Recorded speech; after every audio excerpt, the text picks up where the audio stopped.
Hello again, my gaming friends, and welcome back to the 8-Bit Embassy with me, the 8-Bit Ambassador.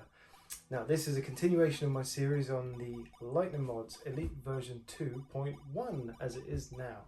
So the first review in the series was that it was a review of the system and initial reactions. Secondly, we had a look at whether we should update. Spoiler alert there, totally should. Thirdly, this video we're going to be looking at how we can customize that system to make it even better. You don't have to do any of this, it works perfectly well straight out of the box, and Lightning Modz has done a fantastic job of making it plug and play. But having said that, everybody's got their own little preferences. The menus on this system are many and varied, and depending on where you jump into them, you have different options. So it can be a little daunting and a little confusing, and there's often a reluctance to want to fiddle with anything in case you break what is a sublime system. So I'm going to show you some little things to enhance your experience a little bit more. So firstly, we'll have a little admin. Now, this controller was not supplied by Lightning Modz, it's what I supplement with my own. But since everybody has different controllers and you can put your own in if you wish, using terms like A, B, X square, it's going to be confusing. So when I refer to a button, I'm going to go around the clock: 12, 3, 6 and 9 o'clock. So the first hint is simplicity itself, adding things to your favourites folder. So it's probably the thing you're going to do the most. So navigate to whichever game it is, and then we'll hold the 12 o'clock button and you'll see a star will appear right next to the name. Now that means it's been successfully added to your favourites. So if we now go to the favourites area, there it is. Want to remove it from your favourites? Simply press the 12 o'clock button and it's gone.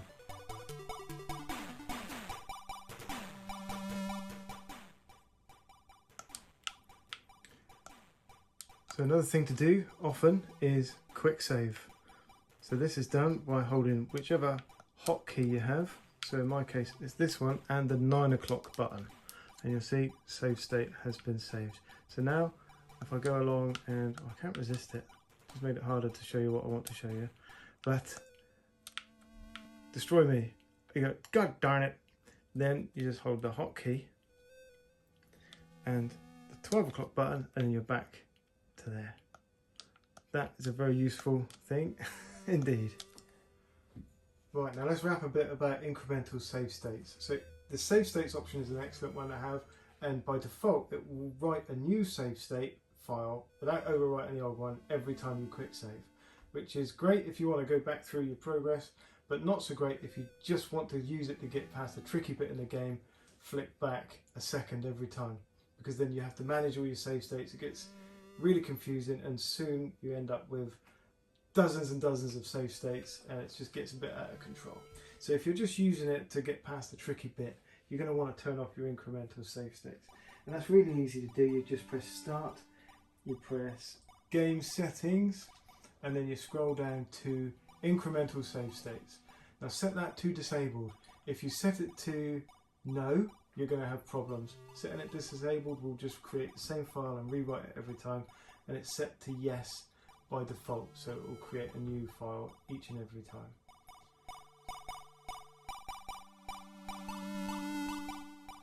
Another little feature I like to take advantage of is the screensaver function. I don't always wait for it to come up. If I'm pottering around here and I know I want some little ambience in the background, I stick it on straight away. So you can do that by pressing the select button and simply launch screensaver. And there we go.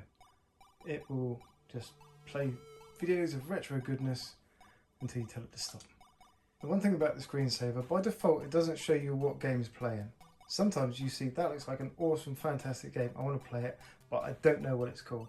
So what I do is go press select and I press the UI settings and then go to screensaver settings and I put show game info to always. That way when you launch the screensaver, it will always tell you what game's playing. So in this case, it's Tetris, the Soviet mind game.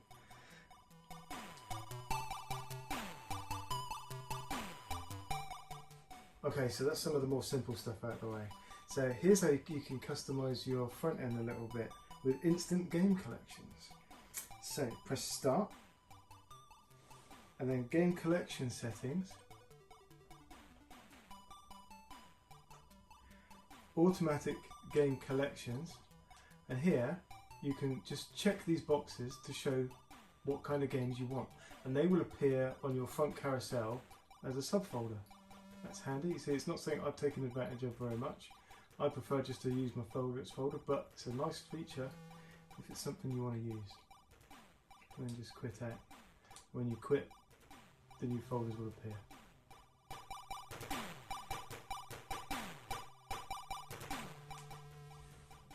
And when you start your system, it automatically boots into the Saturn. Not a bad system to get started with, but it made more sense to me to start with my favourites folder. So here's how you change that.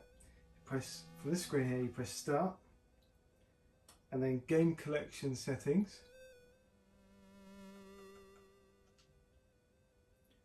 And then scroll down to Start on System. And then you just switch through these until you get to the one you want. So in my case, I picked Favourites. And then when you boot up, it will begin with your Favourites folder, or whichever folder you choose in there.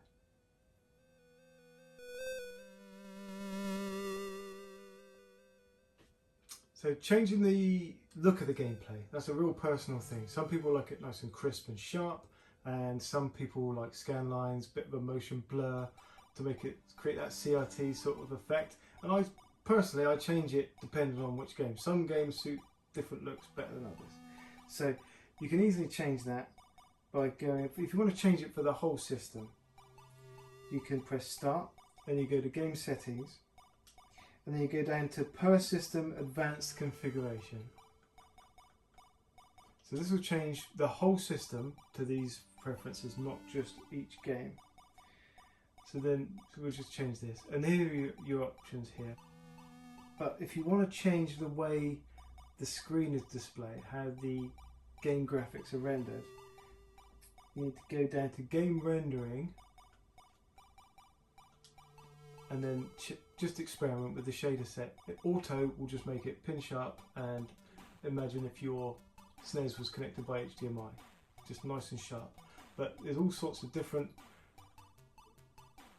names for all these different things, and you can experiment and have fun and find the scan lines, find the glow, all that sort of stuff. So that really adds a nice warmth to some of those older games, if that's your poison.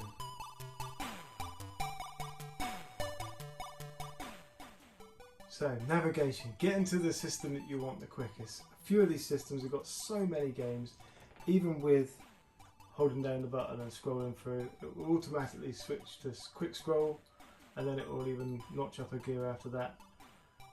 Some of the systems got so many games on there, it still takes a long time. So if you want to quickly navigate, you can just hold Select and then jump to that letter, and there you go. Your search is already a lot quicker.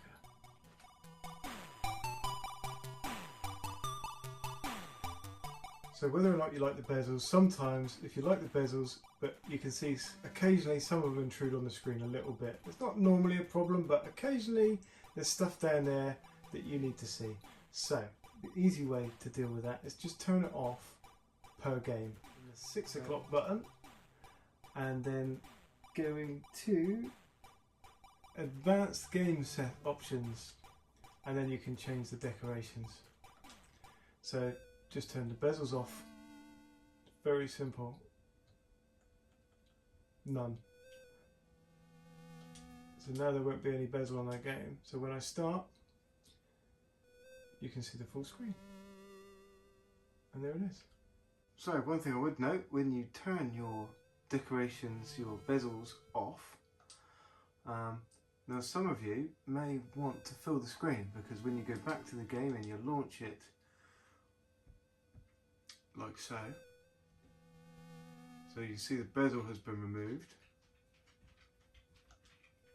But what we also get is black borders at the side of the screen. Now obviously that's because back in the day those game systems had square monitors or squarer monitors than they are these days.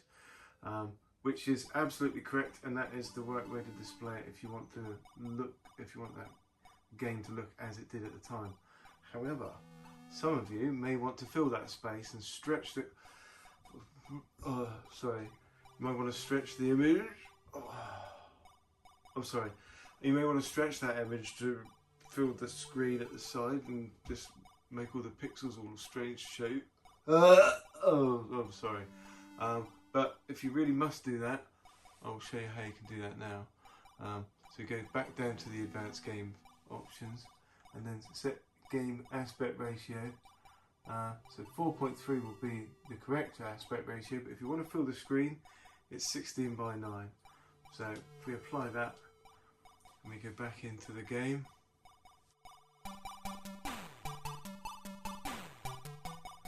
now that will change the settings for that one game only, not the rest of the system. So if you want to change that for every game that you play on that system and not have to worry about going back, go from the main menu, you hold start and then you go to game settings and we go all the way down to per system advanced configuration.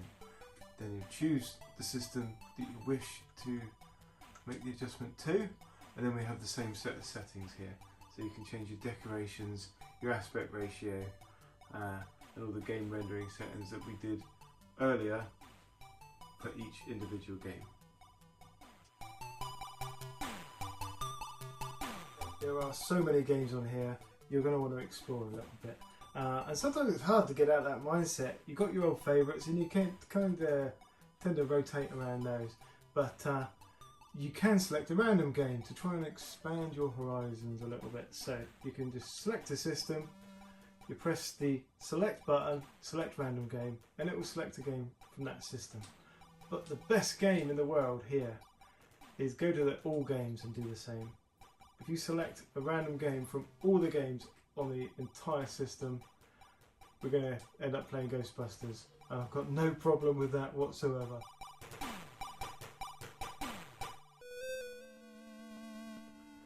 Here's one I'm going to include because it drove me nuts for a little while.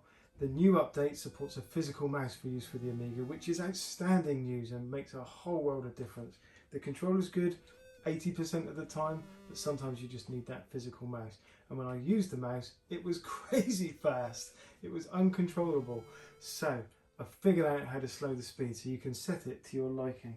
Very easy.